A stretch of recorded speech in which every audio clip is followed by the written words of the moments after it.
Well, hello guys, in today's video I'm gonna show you how to fix storage problem on any Android phone. So all what you have to do to free up storage in easy way without deleting anything is simple.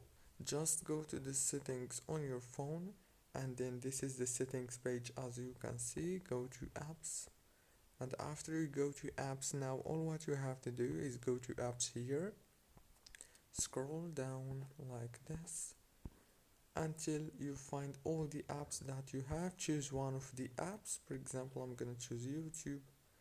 Click on storage and click on clear data to free up more than 500 megabytes, and then click on clear cache to free up 67 megabytes, and go back and choose another app right here.